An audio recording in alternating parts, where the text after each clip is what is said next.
Welcome back everyone to my Let's Play of Phantasy Star on the Wii Virtual Console. Last episode, Alice and her companions discovered a hovercraft in Bortevo. They were told that it was left there by a man from Hapsby back on Motavia.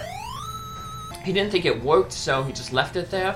But it was a little bit broken down, but Hapsby, our robot pilot, was able to fix it, and now we can use that to get around Palma and get a whole bunch of new places because we can hover over the water. That's going to open up a bunch of stuff for us, and that's good because we have a bunch of places to go and things to do. But before we kind of put that hovercraft to use and find some new areas on Palma, I'm going to show why one of the items we're about to get on Palma is very important. So when we were back on Bortevo, we were told there was another town that's surrounded by poison gas. And I'm going to show one of the things that the hovercraft will allow us to do is get to a new town where we can get a gas mask. And I'm just warping here to Bortevo just to show why that gas mask is important. Because if we try to visit the town to the west of here, which we're actually going to go to by heading to the east, we'll see what happens if we go into that area with the poison gas. So yeah, the world wraps around itself, so if we head to the east, we'll eventually get to this town. If you go to the west, there's a lake. Now that we have the hovercraft, we can use the hovercraft to get across the lake and get to the town. So either way either way is an option to get to that town. So I'm slowing my words there for a little bit there. But we'll take the hovercraft way the next time. We actually go this way for real. So, but yeah, if we try to go into this area where there's poison gas, basically we take a lot of damage. And yeah, pretty much is going to just kill off our party. And we're not going to be able to make it through without it. So we're going to definitely need that gas mask. I just wanted to show off what would happen if you tried to go in here. I guess we can also show off what happens if you get a game over. Basically, you just restart again back at the title screen at your last save point. So we're back at lore. We got that silver fang for Myau. In the last episode, that's his best weapon. Now we're heading back to Abion to confront that doctor who was, I guess, mistaken for Lashik, who was doing experiments on animals. We're going to get a few more encounters while we're going over here of some monsters that we didn't meet the first time we came over here. So here's the first one here, Nessie. They are located on the shorelines here. So a little bit of a tougher version of the serpent monster that we encountered on shorelines and other places. That fire breath can do a decent amount of damage, but we can do a lot of good damage now because we've got so much better equipment. Noah got that, mainly Noah got the laser gun, which hits everything for 20. So that's good that we're getting these encounters here now because if we get enough Mercedes here, we'll be able to buy Noah the laser shield, which is his best shield. So doing this little bit of farming to find these enemies is it's okay. So because we're still a little short on Mercedes. So, but we're going to head up into the town here. And we can reach the doctor's lab by going through this little warehouse here. There's 2 treasure chests in this warehouse, but there are no monsters in this warehouse, so that's pretty good. So it's a pretty large warehouse. A lot of passageways that loop in on each other. So if we would have went to the south at that 4A junction, it would eventually take us around to the western side. So there's quite a few places like that where passages loop in on one another. So south to the right here, and then we'll head up. There's another treasure chest here. Grab it, and all the treasure chests are trapped, so not good. But all these other passages, they're just basically, I said, they loop around to one another. So you just basically, if you're just not worried about the treasures, you just basically go south from the entrance. When you hit the four-way, take a east, and then just keep going until you hit another way to go south.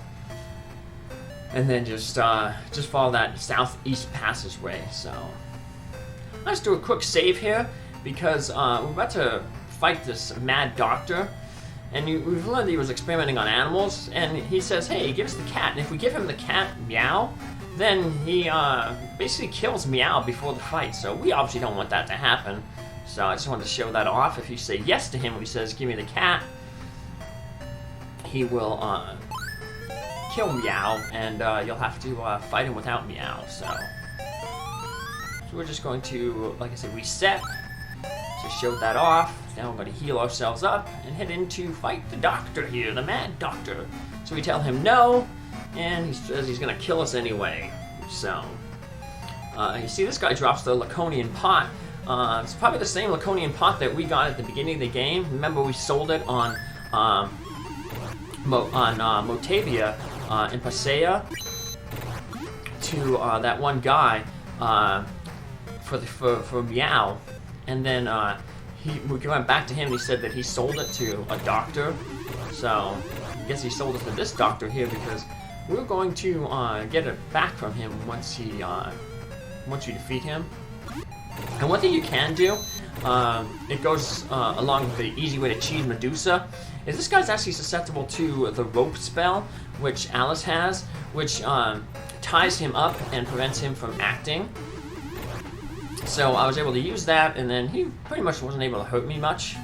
He got a few turns in, but for the most part, he was tied up by those ropes. So that's the way you can cheese Medusa too. You're supposed to get a shield. We're going to learn about the shield later on. That's how you're normally supposed to fight Medusa, like a mirror shield, but the Perseus shield.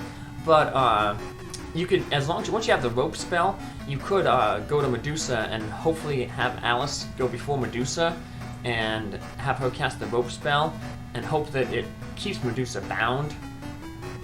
And if so, then you can, defeat Medusa easier that way. But like I said, the prize for defeating Medusa, besides a bunch of experience, is the Laconian axe, and that's not a really great weapon. I mean, it's the most powerful weapon in terms of attack power, but Odin is much better off with his laser gun, which we got on Dezoris the last episode. So we're gonna need 4,800 Mercedes. Sell these flashes that we got. We'll do some outside grinding to get the rest of the Mercedes we need. We also would like to get an extra 1,000 Mercedes after the 4,800. So really we need 5,800 because with the gas mask that we're going to have to buy to get through that field back on Motavia, that's going to cost us 1,000 Mercedes. So we'll go outside, do a little grinding, and I'll find those other enemies. So the other enemies, I did some grinding off screen there, about 10 minutes worth, and now I'm going to find the final enemies that I want to encounter around this area. They're basically limited down to this lower area here, this little like L shape by the mountain there. You can run into them by the forest, that one strip of forest, and then the little handle there, the L is. So that's a small little corridor where I guess the enemy zones overlap. But here's the first one we want to fight, the Right Monster. Pretty easy now that we have all this good equipment. We can take it out much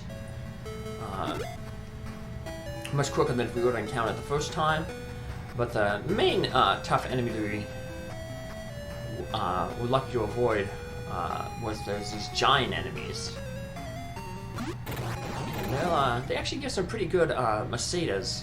So you should get the Giant Corridor in Final Fantasy I and the Earth Cave, the Hall of Giants, where you just grind for gold. These giants get pretty good gold. They give like 800 and some per giant in that game. So another right. Just keep them in here because the battle is so quick. A lot of the enemies in between here, we're running into like the owlbears. It's really nice now that Odin has a gun that does 20 because he can take out stuff like the owlbears.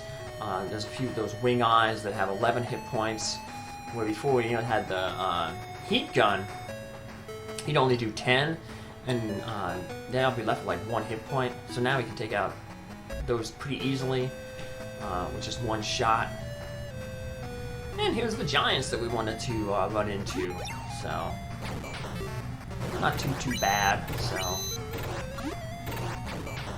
we do decent damage, I guess, but no spells or anything like that. No special attacks. They just punch you. So take them out. It's at 119 macetas each. They're really hurting Noah there. But luckily Noah's about to get some more defense because I already have enough to afford the laser shield for him, but I just wanted to get these enemies out of the way first. So alright, let's go grab Noah, his best shield. I think it's the only shield that you can use. You could get one for Alice and Odin, but there's going to be they get better shields, and especially Odin is about to get one pretty soon for free. So we're just going to keep them at the shields that they have right now. So we equip that laser shield to Noah, and it will give him 30 more defensive points. So now all Noah needs for his endgame equipment is a better body armor. And that's back on Bortevo. We'll learn about it. But we warp back to Gothic here. And now we're going to use our hovercraft just to get across here. And we're going to stop up, might as well stop it back in at Sulia's house there in Caminite. Get free healing. It's always effective to do that. Now, when we were initially in this area, I always tended to avoid the beaches because there's a pretty tough enemy on the beach. It's actually, but now that I'm strong enough with the laser gun, I can fight these guys pretty easily. I'll show them off. It's actually one of the better places to grind at the end game for experience and macetas. These fishmen. So the other two places, the best place is the sandworms on Bortevo.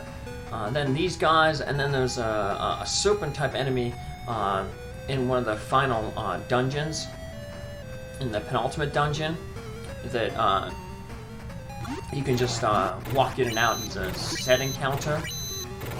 But these fishmen, they can appear in large groups, and they give good experience and macetas for how quickly you can defeat them.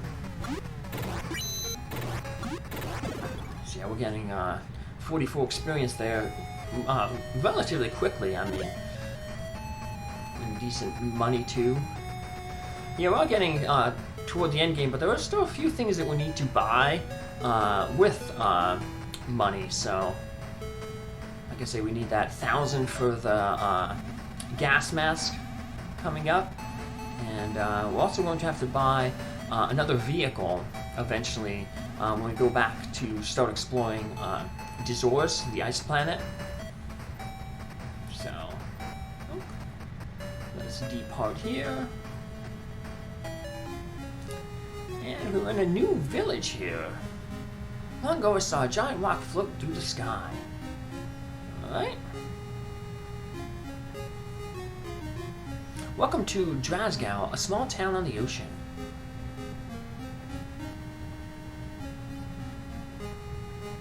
there's a magic sword and a tower on a forgotten island. And that island is near Abion. On the top of a hill called Bay of Mela is always hidden by clouds. Something must be up there. Maybe that floating castle.